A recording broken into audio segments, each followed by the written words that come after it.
Bertanya seorang sahabat kepada Nabi, "Ya Rasul, inna ahabban nas ilallah yaumal qiyamah." Sungguhnya siapa manusia yang paling Allah cintai pada hari kiamat? Dan sesungguhnya siapa manusia yang paling Allah benci pada hari kiamat? Maka Rasul menjawab, "Duhai sahabat, manusia yang paling Allah cintai pada hari kiamat itulah pemimpin-pemimpin yang adil. Dan ketahuilah, manusia yang paling Allah benci pada hari kiamat pula pemimpin-pemimpin yang zalim." Dalam hadis sahih Imam Bukhari, Rasul pernah bersabda, siapapun yang terpilih menjadi pemimpin tapi mereka tidak setia kepada rakyatnya, maka haram surga bagi mereka. Dalam hadis Imam Ahmad bin Hanbal, Rasul bersabda, siapapun yang jadi pemimpin lalu menipu rakyatnya, maka tempat yang paling layak dan patut baginya itulah neraka. Hadirin hadirat, guru-guru yang kami muliakan, sebenarnya ikon produk pemimpin itu seperti Umar bin Khattab radhiyallahu anhu. Beliau sosok pemimpin, namanya masih terpampang dalam sejarah Islam. Beliau sosok pemimpin yang tidak duduk di pendoponya. Setiap malam Umar bin Khattab, sahabat Rasul, beliau berkeliling meronda, ingin melihat keadaan-keadaan rakyatnya di kala itu, mendengar di balik gubuk-gubuk rakyat yang miskin. Rupanya Umar bin Khattab mendapati seorang ibu tua sedang menggoreng sesuatu.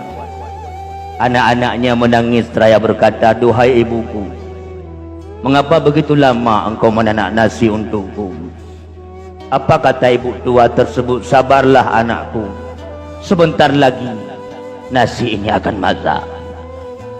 Rupanya anak-anaknya menangis sambil menunggu masaknya nasi yang dimasak oleh ibunya. Umar bin Khattab mengetuk pintu, memohon izin masuk.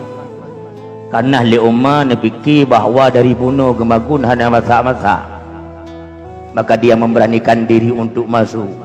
Apa yang dilihat oleh Umar? Apa yang dimasak oleh ibu tua tersebut?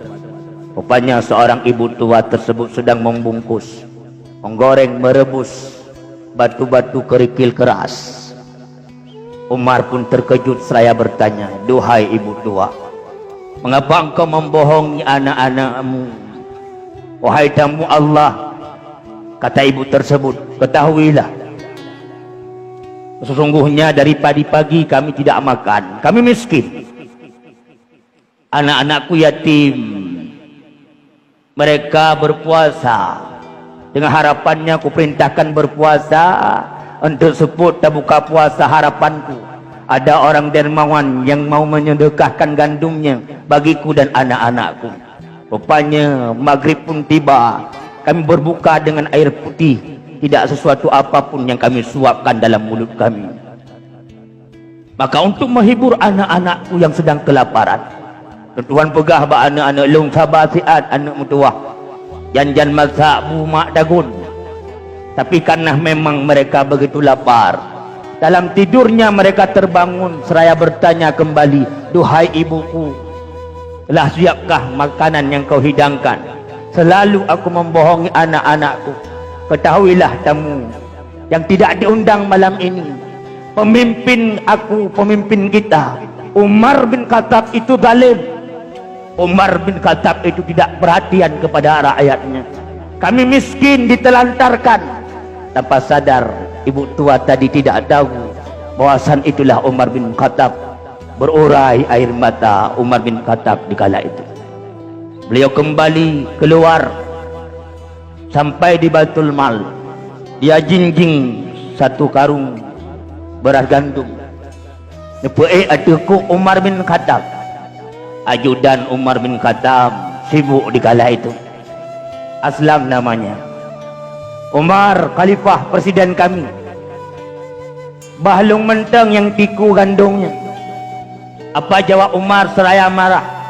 Wahai Aslam, engkau ajudanku, engkau perpanjangan tanganku. Sebenarnya aku tidak bisa melihat keadaan rakyat-rakyatku, maka aku utus engkau sebagai ajudanku, perpanjangan tanganku. Tapi engkau Aslam, ajudan-ajudanku, menuntun Umar bin Khattab masuk neraka. Ketahuilah Aslam, jika ada rakyat Madinah hari ini, rakyat Umar bin Khattab lapar, orang-orang tua fakir miskin, anak-anak yatim terlantar, maka Umar bin Khattab akan ditanya oleh Allah pada hari yaumil mahsyar. Ketahui Aslam, tabah uruk yang ruhung bak tutuk, tubah tingah bengah unta dijak, mucuruk gati untanya. Umar bin Khattab akan ditanya oleh Allah, apalagi rakyatnya ada yang lapar malam ini. Aslam, Aslam, semata-mata kesalahan engkau. Dengan rasa marah Umar menjinjing gandum. Ia masuk ke rumah janda tua tersebut. Dengan tangannya yang mulia Umar bin Khattab merebus, membantu menanak gandum, nasi dihidangkan kepada fakir anak-anak yatim tersebut. Si ibu tadi pun mengatakan, seandainya pemimpin aku sepertimu, sungguh rakyat-rakyatnya pasti sejahtera. Hadirin hadirat, rakyat itu butuh perhatian pemimpinnya. Bukan tidak butuh, sangat butuh. Aceh kaya, tapi keadaan Aceh darurat. Aceh hebat, tapi Aceh darurat dalam segala ini. SDM kita mundur. 34 provinsi, provinsi termiskin nomor 6 Aceh. Aceh kaya, penghasil emas, penghasil gas, tapi rakyatnya antri menanti gas. Ada apa? Pulau Sumatera kita dikenal kaya, tapi nomor 1 termiskin. Ada apa? Apa masalahnya? Ada sesuatu yang terjadi pada sistem pola asuh pemimpin kita. Presiden adalah rakyat, diberikan mandat, maka pemimpin negeri paling tinggi harus perhatian kepada rakyatnya. Dan presiden kita punya perpanjangan tangan, itulah menteri-menterinya. Ketika rakyatnya miskin, menteri-menteri harus cepat tanggap darurat. Menteri punya tanggung jawab. Siapa perpanjangan tangannya? Itulah gubernur-gubernurnya. Gubernur punya tanggung jawab untuk mensejahterakan rakyat-rakyatnya. Jangan sampai ada janda-janda tua menangis dalam gubuk-gubuk deritanya. Anak-anak yatim terlantar tanpa prioritas pendidikan. Janda-janda muda seumpama Kak Nur Fadilah Aceh Timur, 8 tahun beliau lumpuh dak ada tikar. Allah nane tetek kerupuk muling untuk menghidupkan Muhammad Rizki. Gubernur punya perpanjangan tangan, itu bupati. Bupati punya perpanjangan tangan, itu geci. Geci punya perpanjangan tangan, itu lorongnya. Apakah rakyatnya tidak terdeteksi? Sejauh mana perhatian kita kepada rakyat? Kullukum ra'in, kalian semua itu pemimpin, kata Nabi. Wa kullukum mas'ulun an ra'iyatihi, dan setiap pemimpin akan dimintai apa yang dipimpinnya. Wa allaisa li insani illa ma sa'a, dan bahwa sungguh manusia tidaklah memperoleh kecuali apa yang mereka usahakan. Wa anna sa'yahu sawfa yura, kemudian usaha mereka akan Allah perlihatkan di hadapan mereka. Jika banyak kebaikan beruntunglah, jika banyak keburukan celakalah.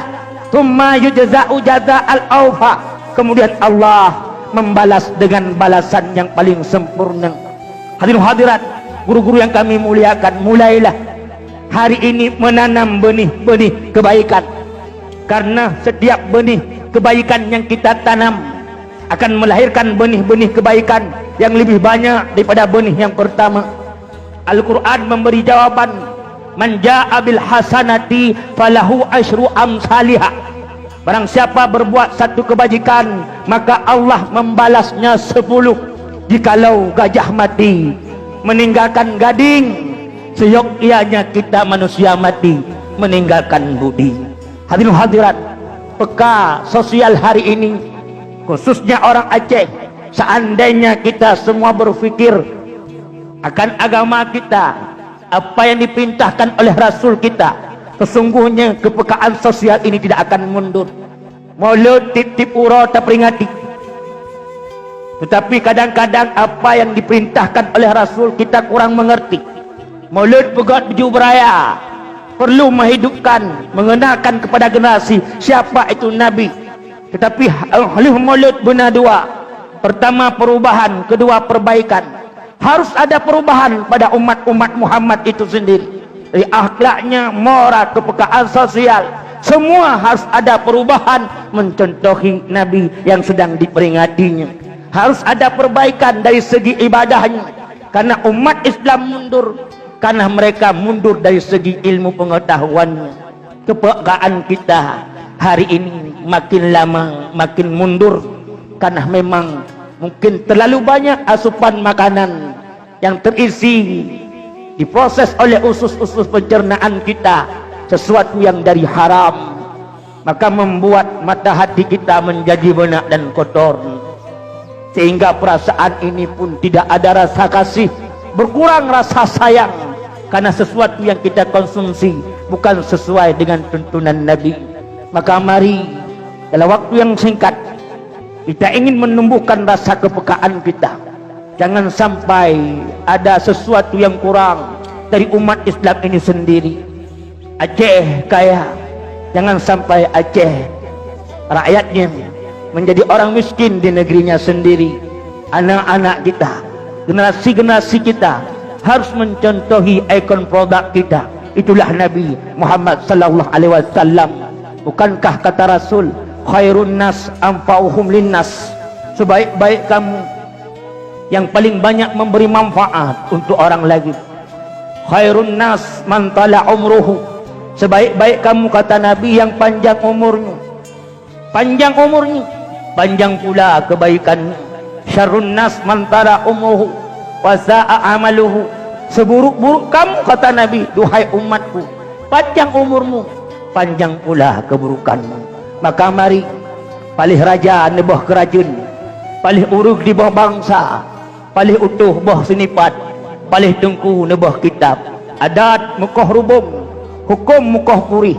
Adat jit berangkau takung, hukum hanjit berangkau takih. Takut-takut malam jula, sebut-sebut mati sua. Lebih lam timakut di dalam uruk, hana setulung malaikat siksa. Kemang selanga duruh bak tangki, kemang padi wate senja. Hudip lam dunia baik melalole, ingat kemati kita rasa.